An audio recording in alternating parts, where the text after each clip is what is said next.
First of all, I would like to thank you all for having me here today. It is an honor. I'll take you back to fourth grade me. I was much smaller and had less product in my hair. It looked like this. I had woken up late this particular morning, but luckily, so had my dad. I guess it runs in the family. So he drove me to school. Since I was rushing that morning, I had grabbed the closest pair of pants and shirt that I could find. And unfortunately for me, I grabbed the biggest pair of pants that I owned. I realized I was running late, so I just grabbed them and I went to the car. I told my dad if we could go back, but we lived 10 minutes from the school, so it was already too late for us to go back because we were already 2 minutes out. So my dad had me look around in his car for a belt, but I couldn't find anything. He wasn't even wearing a belt with his own dress pants that day. Even if he was wearing a belt, it would probably be way too big for me. So he took off his necktie and he told me to wear it as a belt. I said, fine. I'd rather wear a tie belt than have my pants fall down all day. So I wrapped this orangish looking belt around my waist and I thought, if Avril Lavigne could do it, so could I. And I ran into school. The belt tie held up for almost the entire day until we were lining up to go to the library. And then one of my peers pointed and laughed at me and said, "What is that?" When I looked down at my leg, half of the tie was hanging down my leg, and I was mortified. Everyone had found out my secret. That day, it was raining and we had indoor recess, and I was a very dramatic child, so I decided to draw a picture. I didn't save it, but it looks something like this. I put my head down on the desk and I told everyone that I wasn't in the mood to play that day. When my head was down, I felt a light tap on the shoulder, and it was Miss Mueller, my teacher. She was a kind old woman who was very soft-spoken.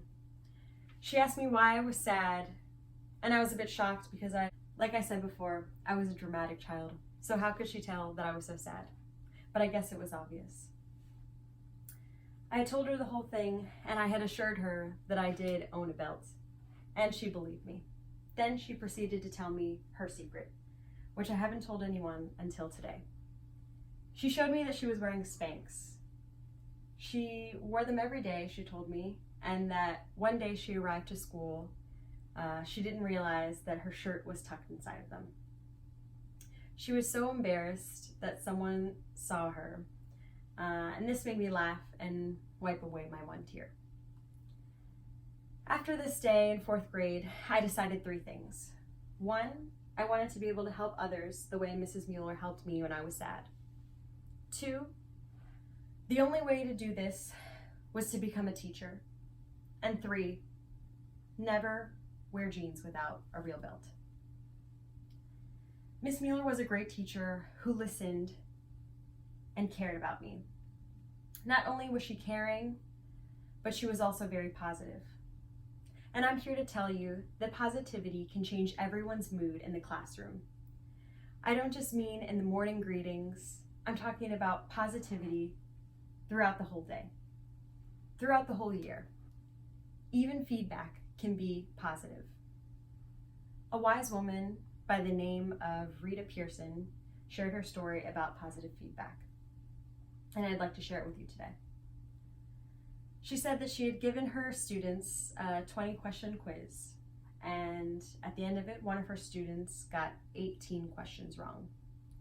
And instead of putting -18 on his paper, she wrote +2 with a smiley face. Her student asked why he received a smiley face when he got 18 wrong, and she said, "Well, you got 2 right. So you were on a roll, and once we review it, I know that you'll do better next time." We need to show our students that we believe in them. I want to set high expectations for every one of my students. I want my students to think of me as their biggest fan.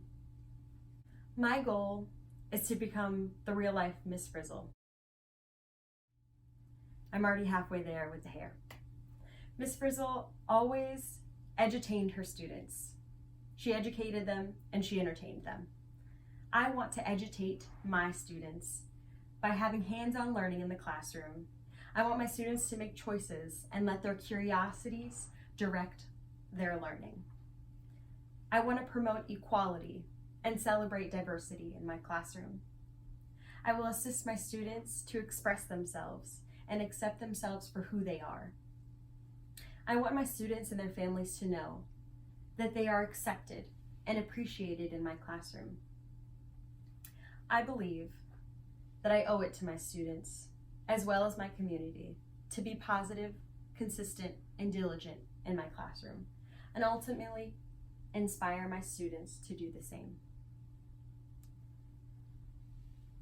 If you don't take anything away from this, I hope that you at least walk away with this quote in mind. This is a quote that my mother always tells me, and it's by the great Maya Angelou, and it goes like this. I've learned that people will forget what you said, people will forget what you did, but people will never forget how you made them feel. Thank you very much.